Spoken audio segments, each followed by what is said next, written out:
মুক্তো সবে কইছে আৰু এই মাকে দোকান দিয়ে জিয়াকো দোকান দিব ওলাই আহিছে এনেকা কয় আৰু কিন্তু কান নকৰো আৰু এইখিনি সমাজে কৈ থাকিব আমি কৰি থাকিম সমাজৰ কথা কান দি কেনে লাভ নাই মানুহে ভালো কব বেয়াও কব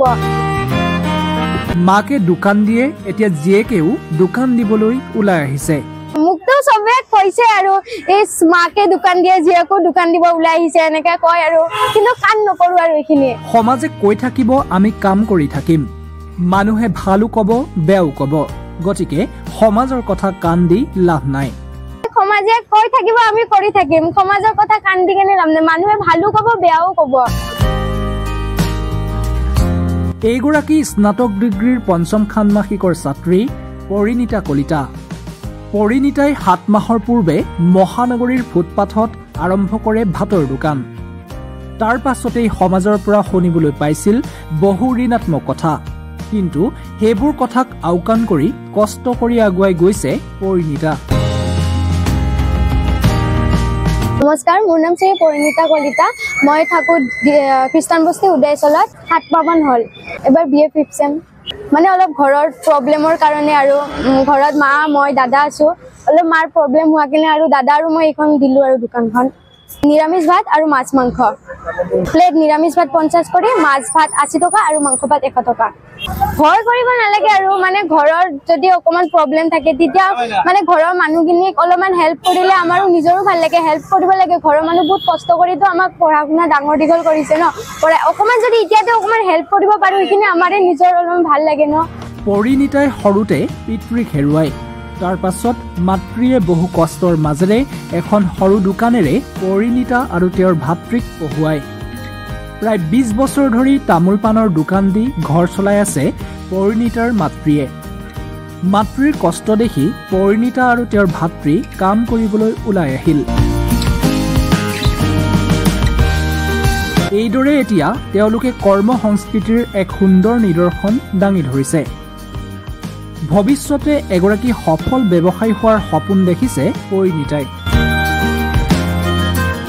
সমাজৰ কথাটো কি সমাজে কৈ থাকিব আমি কৰি থাকিম সমাজৰ কথা কান দি কেনে লাভ নাই মানুহে ভালো কব বেয়াও কব মুক্তো সবে কৈছে আৰু এই মাকে দোকান দিয়ে জিয়াকো দোকান দিব ওলাই আহিছে এনেকা কয় আৰু কিন্তু কান নকৰো আৰু এইখিনি মানে কামৰ সৰু ডাঙৰ নাই আৰু যিখিনি পাৰো সেইখিনি কৰিছো আৰু ভৱিষ্যতে এনে মই বিজনেছ এটা কৰিম বুলি ভাবিছিলো দাদা আৰু মই মিলি কেনে এটা ডাঙৰ মাৰো সপোন এটা বিজনেছ কৰাৰ ডাঙৰ এটা মাও সৰু সৰুকে আৰু এনেকে কৰি আছে আমি এটা মানে এইখনৰ পৰা অলপ যে ডাঙৰ এটা বিজনেছ কৰিম বুলি ভাবি আছে আৰু দাদাই বনাই দিয়ে মই ইয়াতে বেচো আৰু পৰিণীতা আৰু তেওঁৰ ভাতৃৰ কৰ্ম সংস্কৃতি দেখি আনন্দিত পৰিণীতাৰ মাতৃ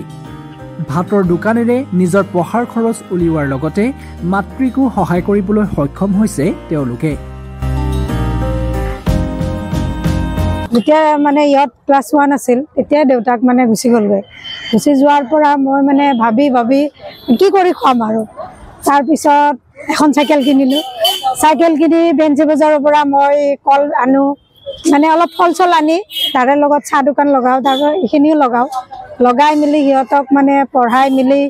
অলপ ডাঙৰ কৰিলো আৰু ডাঙৰ কৰি কলেজ গ'ল কলেজৰ পিছত এনেকৈ কষ্ট কৰি মানে আগবাঢ়িলো আৰু অলপ আগবঢ়াৰ পিছতে সিহঁতে মানে পঢ়াটো শেষ কৰি দুটাই ক'লে মা তুমি অকলে আছা আমি অলপ বিজনেছ কৰোঁ বোলে ঠিক আছে সৰুৰ পৰাই মানুহ ডাঙৰ হয় তেতিয়া মই মানে এখন টেবুলত সিহঁতক বস্তুবিলাক কিনি দিলোঁ আৰু কিনি দি দোকানটো লগাই দিলোঁ লগাই দিওঁতে এতিয়া মানে দুটাই মানে মিলিজুলি কৰি আছে আৰু দেখি মোৰ ভাল লাগিছে খুবেই ভাল লাগিছে মানে বেলেগ এনেকুৱা ল'ৰা ছোৱালী মানে আৰু বেলেগো হ'ব লাগে বেলেগ ল'ৰা ছোৱালীও যদি মাক বাপেকে এনেকুৱা মানে দিয়ে মই মানে ভাল পাওঁ আৰু আমাৰ অসমীয়া মানুহ গোটেইখিনি যদি ল'ৰা ছোৱালী এনেকুৱাকৈ মাক বাপেকে শাসন কৰি বা দিয়ে ভাল লাগে আৰু এনেকুৱা